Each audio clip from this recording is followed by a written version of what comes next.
Brasil.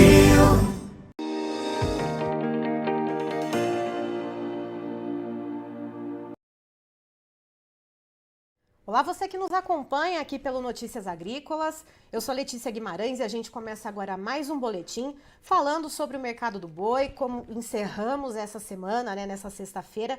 E quem está aqui com a gente para falar sobre esse assunto é o Caio Junqueira, que é analista de mercado da Cross Investimentos. Seja muito bem-vindo, Caio. Oi, Letícia, obrigado, um bom dia a todos aí. É sempre um prazer estar participando aí das entrevistas aí com o pessoal, vai com Notícias Agrícolas. Caio, a gente encerrou o mês de agosto, com um recorde de exportações de carne bovina. Esse dado, ele traz algum sentimento, para o mercado de melhora, de um novo cenário, porque a gente veio de algumas semanas com escalas alongadas, com preços um pouco mais baixos. Como que a gente está vendo agora esse início de setembro? Olha, Letícia, a gente veio aí de na verdade, a gente veio de um ano de muito mais oferta, de muito mais disponibilidade de carcaça pronta vindo até o mercado, né? Então, 2022 até agora está sendo marcado por uma oferta um pouco mais abundante, eu diria, de carcaça pronta, seja ela vaca, novilha, boi, e consequentemente você tem uma oferta maior de bezerro, uma oferta maior de boi magro, e isso traz uma reposição mais tranquila, né, para quem está ali em termos de terminação do animal. Então a gente tem um 2022 bem mais ofertado dessa carcaça. Esse é um ponto que a gente já carrega, a gente já vem trazendo isso nas entrevistas e nas análises. O próprio aplicativo AgroBrasil vem nos dando esses dados que em 2022 está bem mais carregado dessa carcaça pronta. Esses 2 últimos meses, bem dizer, em agosto, junho, julho e agosto, a gente teve uma acentuada aí nessa oferta, né? A oferta ficou um pouco mais abundante em termos de animais prontos aí, oriundos de confinamento, e isso trouxe uma necessidade dos grandes confinadores com receio de ficar sem o local ideal para fazer o seu abate. E o local ideal para fazer o seu abate são grandes indústrias que tenham talvez a habilitação para a China. Então, os grandes confinadores, eles precisam ter uma programação um pouco mais alongada, ele não pode ficar vendendo o boi toda semana, tá indo no mercado negociar, então eles fazem uma programação mais ou menos ao longo do mês. E o que aconteceu principalmente em agosto foi o que a gente chama de reserva de escala. Então, a gente do dia para a noite se deparou com reservas de escalas que rompiam 30 dias, que iam além de 20 dias.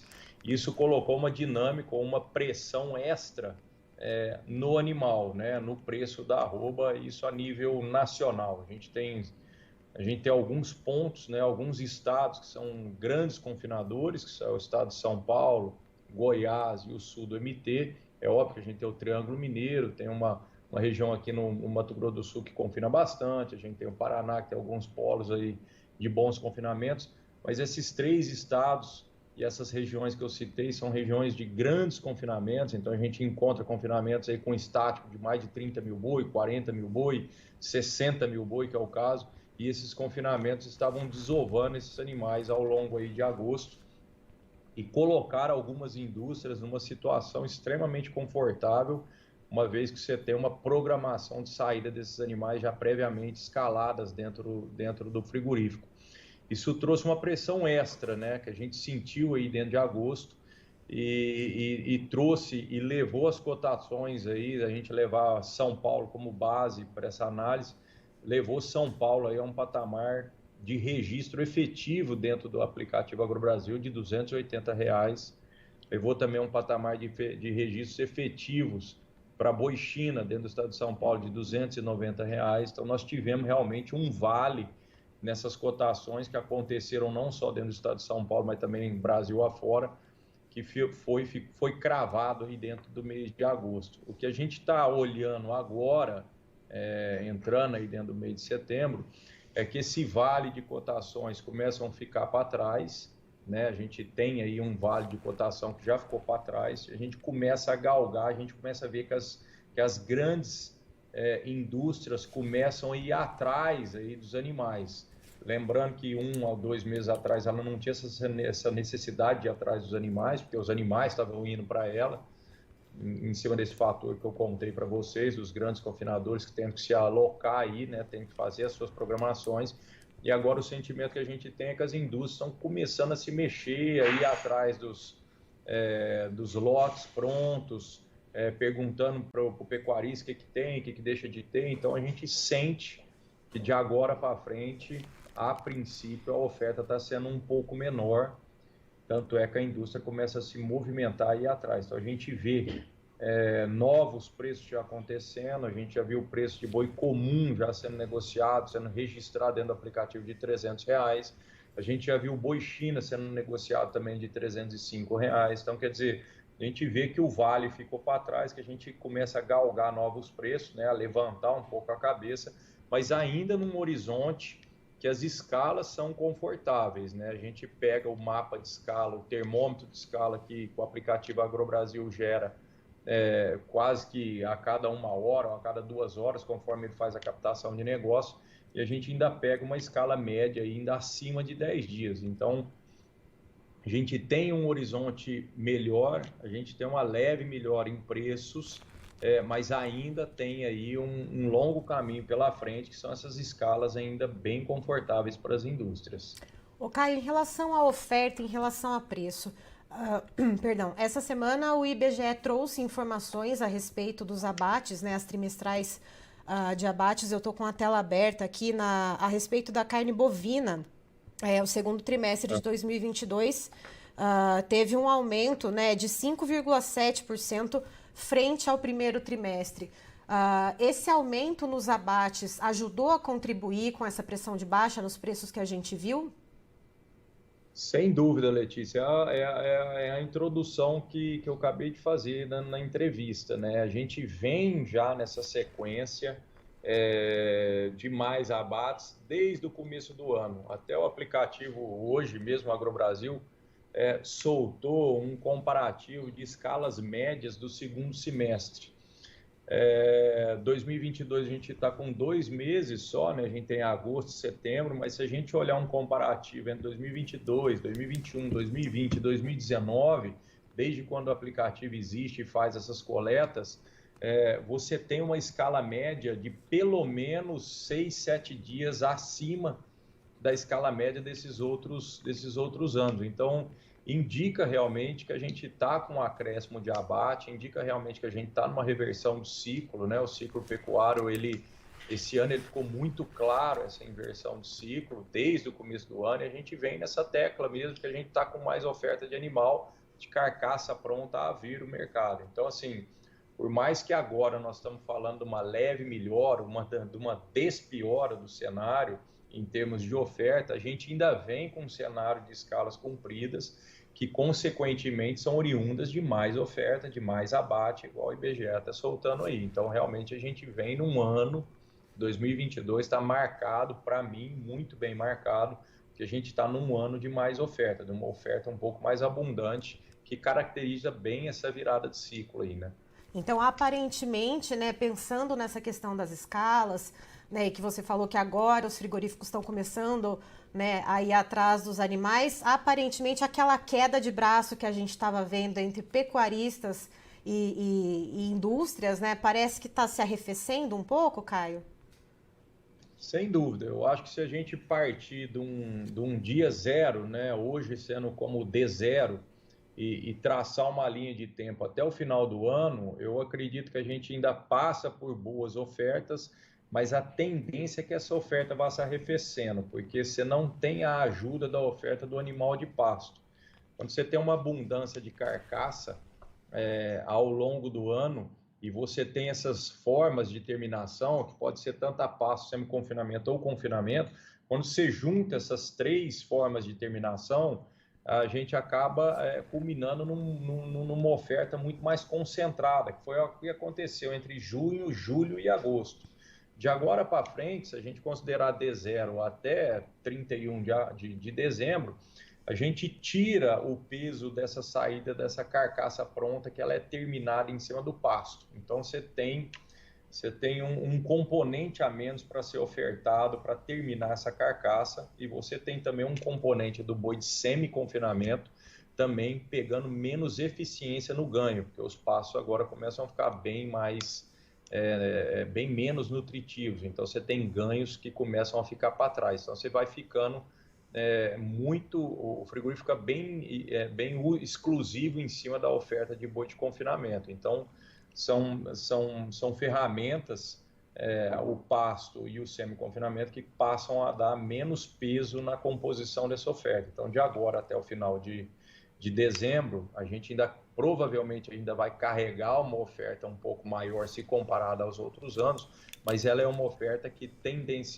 teoricamente tende a ser menor, tende a começar a diminuir até o final do ano, e deve entrar janeiro e fevereiro aí, talvez os 3 primeiros semestres aí de 2023, provavelmente com ofertas ainda menor, né? Então a gente deve terminar o ano numa curva de preço provavelmente ascendente, sem grandes explosões, mas saindo do vale, talvez tentando até um 320, e deve entrar 2023 ainda exclusivo nessa oferta migratória do final do coxo para o começo do pasto, provavelmente com bons preços acontecendo nesse patamar de preço que a gente citou agora. E Caio, a gente chega nessa sexta-feira, essa semana, né? A gente teve um feriado na quarta-feira. Isso atrapalhou de alguma maneira as negociações? Como que a gente teve essa dinâmica de mercado durante essa semana que teve aí o 7 de setembro?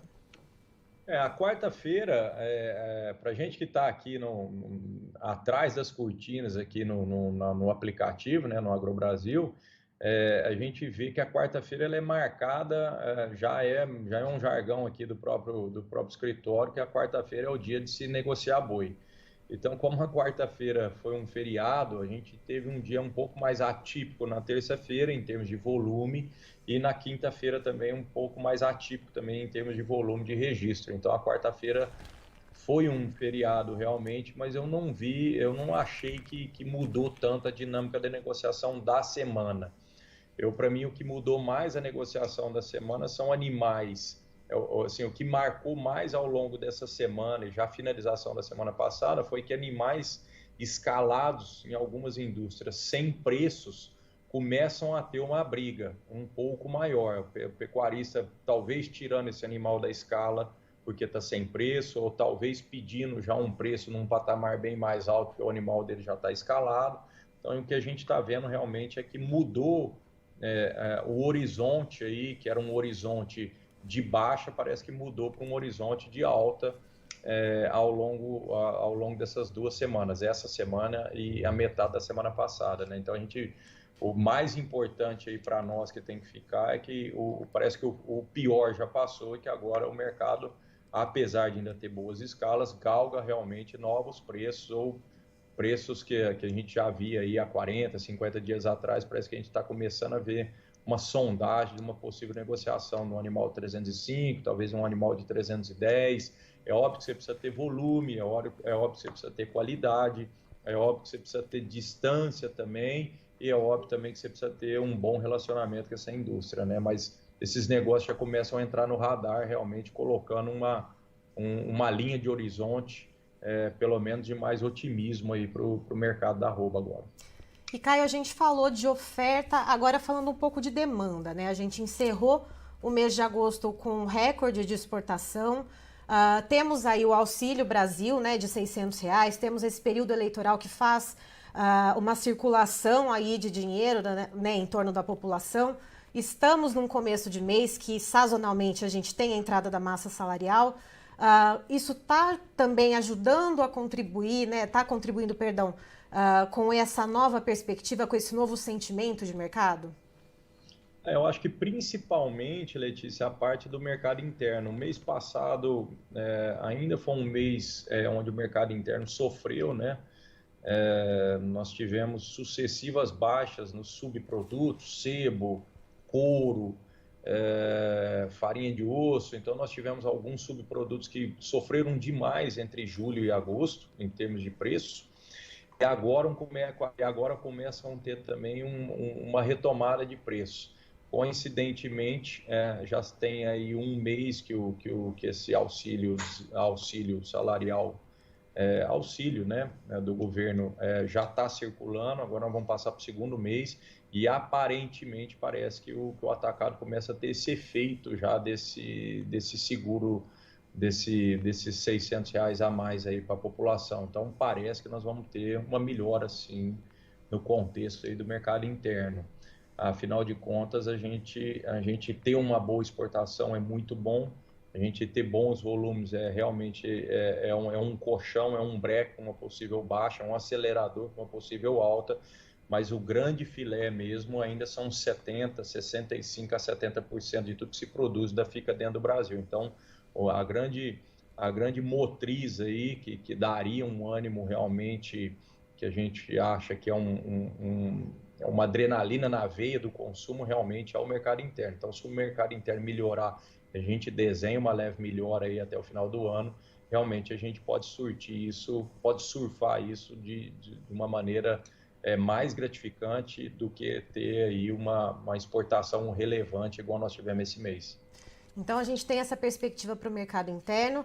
E continuando sobre o mercado externo, né, além desse recorde de agosto, a gente tem na China programado, né, agora para os próximos meses a Golden Week, né, uma semana toda aí de feriado. Existe um horizonte, né, das exportações continuarem com bom ritmo? Ou a gente teve esse pico agora em agosto e aí agora então os mercados para exportação devem dar uma arrefecida, Caio? Então, a gente precisa dividir bem essa pizza da exportação nossa, né, que é o share que a gente exporta. A gente vem acreditando que vai existir uma estabilização em consumo a curto prazo na China, aí talvez para 2023. É óbvio que de a médio a longo prazo, aí nós estamos falando de 20 anos, isso é sempre crescente, mas a gente tem algumas estabilizações, a gente acredita que a gente deva passar por isso ao longo de 2023. Então, repercussão em menos agressividade em preços, em menos agressividade em termos de consumo e demanda na China, isso a gente está desenhando. E a gente precisa dividir bem o que está acontecendo nessa parte de exportação. É óbvio que a China é o carro-chefe, a China ainda leva aí quase 70% de tudo que a gente exporta, mas esse mês, apesar da gente ter batido o recorde de exportação, a China diminui em comparação com outros meses. Então, o que a gente teve foi que o share dessa exportação entraram alguns outros países para elevar esse volume exportado e a China já começou a tirar o pé. A gente precisa lembrar também que os 3 últimos anos a China tira muito o pé de forma agressiva esses três últimos meses dos anos, né? Foi assim em 2021, 2020 e 2019. 2022 a gente não sabe ainda, mas foi assim nesses 3 últimos anos. Pode ser que aconteça esse ano também. Então a gente precisa lembrar que, apesar de a gente ter batido recorde agora em agosto, a China já diminuiu o volume dela, o que eu acho até sadio. Eu acho muito ruim a gente ter todos os ovos numa cesta só, que é o caso que acontece com a China. Então é muito sadio que as grandes empresas procurem outros mercados para tirar um pouco essa dependência que a gente tem da China. Então foi um bom mês, um mês de recorde, impressionante, a gente não tinha visto isso, mas a China já dá sinal de diminuição de volume, mas o lado positivo é que a gente consegue direcionar o que não estava indo para a China para outros países, bater um recorde de exportação. Então, são duas análises bem antagônicas. Uma é para ficar bem esperto com a China aí, porque a gente ainda está muito dependente. A outra parte boa é que as indústrias estão conseguindo manter o ritmo e até acelerar esse ritmo de exportação, achando outros destinos, né? E Caio, a gente tem uma pergunta no YouTube de um internauta que está nos acompanhando aqui. Ele está perguntando qual que é a perspectiva para o preço da arroba para o mês de novembro. Então, é o que eu falei, Letícia, é muito difícil a gente cravar preço, né? Porque o preço ele é derivado de um apanhado de situações que estão acontecendo não só no Brasil, não só na oferta, não só num estado, mas é um apanhado de informações. O preço é composto por um derivativo de razões que acontecem no mundo inteiro. Então é muito difícil a gente cravar preço, mas numa análise até o final do ano, eu estou batendo nessa tecla que de agora, D0, sendo hoje, até 31 de dezembro, a tendência é de diminuir a oferta desses animais, dessa composição de oferta, né, principalmente vindo de pasto e de semi-confinamento. Isso deve repercutir em preços melhores. Volto a frisar, não estamos acreditando em grandes explosões de preço, mas acho que o preço tende a ficar melhor do que nós estamos vendo agora. Então, um animal aí para novembro, sem tentar cravar preço, eu acho que ao redor de 318 e 325, para dentro do estado de São Paulo, para animais com características para exportação no mercado China, eu acho que é bem factível. Tá aí, então, José Zancaner, que está nos perguntando aqui no YouTube, então, o preço da arroba. Caio já trouxe. E, Caio, queria agradecer, então, a sua participação aqui conosco no Notícias Agrícolas. Muito obrigada sempre pela sua disponibilidade. Você é sempre muito bem-vindo aqui com a gente. Obrigado a todos. Nós estamos aqui disponíveis para você. Sempre que der, a gente está aqui para falar também. Bons negócios a todos. Boa sexta-feira, bom final de semana e até a próxima. Estivemos aqui, portanto, com o Caio Junqueira, que é analista de mercado da Cross Investimentos, nos trazendo, então, como que ficou o mercado essa semana, né? E um panorama geral também, né? De como que está o sentimento do mercado do boi gordo. Então, de acordo com ele, aparentemente o pior já passou, aquele vale de preços mais baixos, de escalas extremamente alongadas, isso já ficou para trás, né? Ele falou, então, inclusive, que já bateu no fundo e agora começou a voltar.